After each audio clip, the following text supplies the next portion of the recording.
Hello guys, welcome to my channel Shimu Das. কেমন আছেন আপনারা সবাই? আমি সবাই অনেক ভালো আছি। তো আজকে অনেক দিন পরে একটা ব্লগ আপনাদের জন্য এই যে শ্যুট করলাম আর আপনাদের সাথে শেয়ার করবো আর কি। কিছুদিন ধরে একদমই ব্লগ শেয়ার করা হচ্ছিল না, বিকজ আমার মোবাইলে কিছু প্রবলেম করতেছিল, ওইটার কারণ আর কি। আপনারা আমার চ্যানেলে চেক করলে দেখতে পারবেন। তো কিন্তু কালকে অনেক কষ্ট করে লাইভে গেছিলাম, মোবাইলের প্রবলেমের কারণে তেমন কিন্তু ক্লিয়ার দেখা যায়নি, তবুও আপনারা দেখে নেবেন যারা দেখেননি আর কি। তো ফার্স্ট লাইভ ছিল আমার।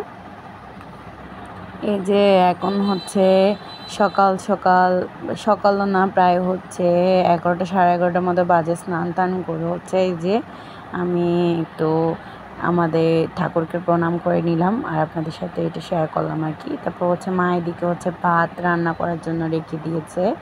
এই যে গ্যাস ওভেনের উপর চাপিয়ে দিয়েছে ভাত। তারপর এই যে সাইডে তরকারি রান্না করা হচ্ছে আর কি।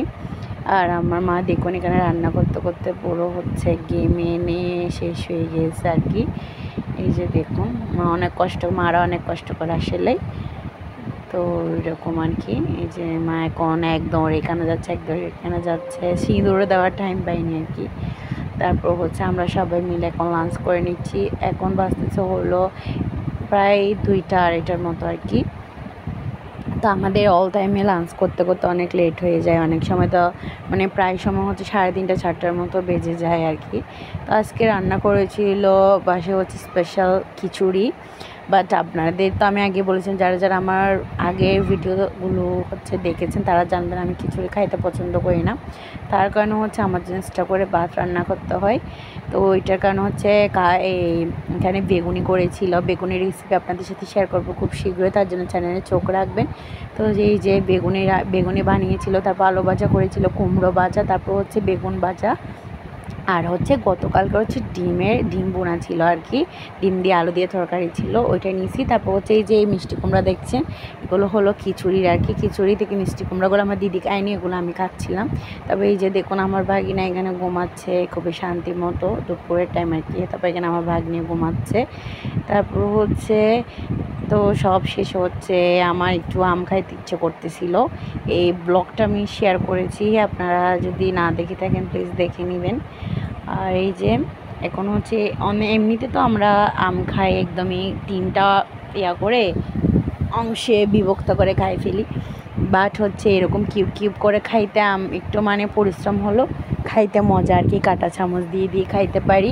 তো এইরকম খাইতে ইচ্ছে করতেছিল হঠাৎ করে, তার জন্য আমার কিন্তু অসুস্থ তেমনই ভালো না, তবুও কিন্তু খাচ্ছিলাম আর কি। যে এখন কিউব কিউব করে সব কিছু কেটে নিচ্ছি, কেটে নিয়ে আমি খাওয়াটা আপনাদের সাথে শেয়ার করব।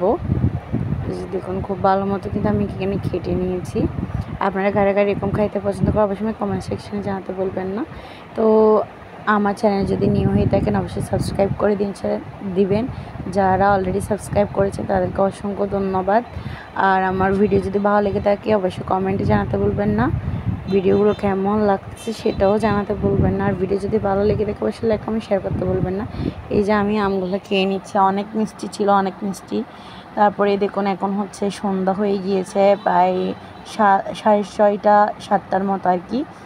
তো মামার আসবে আজকে, মামা আর ওনার ছেলে মেয়ে, মামি আসবে না। তো এই যে আমাদের বেলকনির অবস্থা এরকম। আজকে মেঘলা মেঘলা ওয়েদার ছিল, তার কারণে কাপড় টাপড় শুকানো হয়নি ছাদে যেয়ে। আর তার জন্য আমাদের বেলকনিটা একদম কাপড় চোপড়ে ভরে গিয়েছে, স্তূপ হয়ে গিয়েছে আর কি। এই তো আপনাদেরকে একটু ওয়েদারটা দেখাচ্ছিলাম, ঠান্ডা ঠান্ডাও ছিল। এই যে আমার মামার ছেলেরা মেয়েরা, তারপর আমার মামা চলে এসেছে। ও মোবাইল নিয়ে তো ব্যস্ত, কী বলবো, ওকে হাই দিতে বলতেছিলাম আমি। এই দেখুন ও আর একটু ক্যামেরার সামনে লজ্জাও পাই, তবু আমি জোর করতেছিলাম ওকে। তারপরে মামারা আসার সময় অনেক নাস্তা এনেছিল, যেটা আসলে ক্লিপটা আমি নিয়েছিলাম, বাট আমি ক্যামেরা অন করতে ভুলে গিয়েছি, তার জন্য আপনাদের সাথে শেয়ার করতে পারিনি। তো ওইগুলো সব খাওয়া দাওয়া শেষে এখন আমরা ভাই বোনরা মিলে একটু টিকটক বানিয়েছে, অনেকগুলো টিকটক বানিয়েছে, আপনাদের সাথে আস্তে আস্তে শেয়ার করবো সব। একটু টাইমের কারণে পেরে উঠতেছি না। এটা আমার মামার মেয়ে আর কি, তো ছোট এখনও। এই যে তো একটু দুষ্টামি করতেছিলাম সবাই মিলে, ওদেরকে ফান করতেছিলাম ওদেরকে নিয়ে। আমি বলতেছিলাম তোরা ক্যামেরার সামনে আসতে এত লজ্জা। আমার মামার ছেলে তো দৌড় দিছে ক্যামেরা নিচে। আর তারপরে এই যে দেখুন এটা হচ্ছে আমার মা, তারপর আমার মামা আর কি। আমার মা আর আমার মামা গল্প করতেছে টিভি দেখতে দেখতে। কোন গোপনে মন বেশি যে দেখতেছে আর কি, যেটা আমাদের পরিবারের সবার পছন্দ, বিশেষ করে আমার। তো আমার মামাকেও দেখাই দিলাম আপনাদের। আসলে উনি একটু রাগি টাইপের, তো তার জন্য আর কাছে গিয়ে ভিডিও করার আমার এরকম ক্ষমতা নাই, তার জন্য দূর থেকে করলাম। তবে এই যে দেখুন আমার বাগিনী এখানে রাগ করে আছে, ওর বোনকে দিচ্ছিল না তাই। তো এখন বোনকে দেওয়ার পরেই ও হচ্ছে ওর রাগটা ভাঙছে, দেখছেন ওর চোখ বন্ধ করে রাখি এরকম। মানে ও যে এত রাগ অভিমান ওর মধ্যে, কী বলবো, ওর বোনকে কেউ ধরতেও পারে না, মানে এরকম যে করে। আমার মামা যখন ওকে নিয়ে যাচ্ছিলো তখন পুরো কান্না বসাইছিল পুরো ঘরের মধ্যে, মানে পুরো মেঝেতে শুয়ে গেছিলো। আর আমার মামার মেয়ে দেখুন এত ছোটো, তবু ছোটো বাচ্চা, ও নিজে ছোটো কিন্তু ছোটো বাচ্চাদের নিতে ওর এত শখ।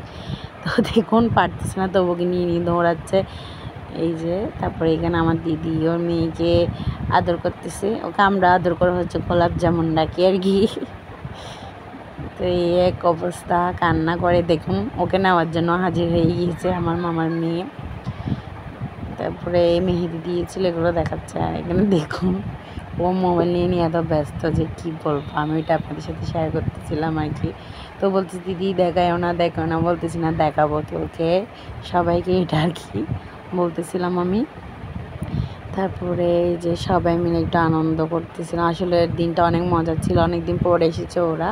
ওরা আসলে একটা জায়গায় বেড়াতে গিয়েছিল, ওইখান থেকে ডাইরেক্ট আমাদের বাসায় আসছে। তো হচ্ছে মাঝে মাঝে কিন্তু ওরা আমাদের বাসায় আসে, আমরাও যাই। তো আসে এখন কিন্তু অনেক লং টাইম পর আর কি ওরা এসেছে, তো তার জন্য একটু বেশি। তারপরে এই যে আমার এটা হচ্ছে আউটফিট, এই ড্রেসটা অনেক দিন পরে বললাম আর কি। তারপর দেখুন ওরা যাওয়ার পরে আমাদের খাটের অবস্থা এরকম হয়ে গিয়েছে। তারপর রাতের বেলা সবাই ওরা চলে গিয়েছিল, তারপর ডিনার করার পরে আমরা একটু জাম মাখা করে খেয়েছিলাম। জাম মাখার ভিডিও যারা আমি আগে শেয়ার করেছি, যারা দেখেননি প্লিজ দেখে নেবেন। আপনাদের কিন্তু আমি লং ব্লগে শেয়ার করেছি। যারা যারা দেখেননি প্লিজ দেখে নেবেন, যারা যারা দেখেছেন তাদেরকে অসংখ্য ধন্যবাদ। এই যে আমি ভালো করে হচ্ছে জামগুলো ধুয়ে নিচ্ছিলাম, এগুলো আসলে একদিন হয়ে গিয়েছিল, তো কিছু কিছু পচে গিয়েছে, তো এগুলো ফেলে দিয়েছি। তারপরে এই যে লঙ্কার গুঁড়ো, লবণ, তারপর হচ্ছে চিনি মিশিয়ে খুব সিম্পলভাবে মেখে কিন্তু আমরা খাইছি, খুবই টেস্টি হয়েছে। যারা যারা ট্রাই করছেন তো জানেনি অনেক মজার, যারা যারা ট্রাই করেনি প্লিজ এভাবে ট্রাই করে দেখবেন, অনেকই টেস্টি হয় গাইস। সো এটাই ছিল আজকের ভিডিও। যদি ভিডিও ভালো লাগে তাহলে লাইক কমেন্ট শেয়ার করতে বলবেন, আর চ্যানেল হলে অবশ্যই সাবস্ক্রাইব করবেন। আর আমার ভিডিওগুলো কেমন লাগতেছে অবশ্যই কমেন্ট সেকশনে জানাতে বলবেন না। সো এটাই ছিল আজকের ব্লগ, মিনি একটা ব্লগ। সো বাই, সবাই ভালো থাকবেন, সুস্থ থাকবেন, আমার জন্য প্রে করবেন ঈশ্বরের কাছে। Bye bye.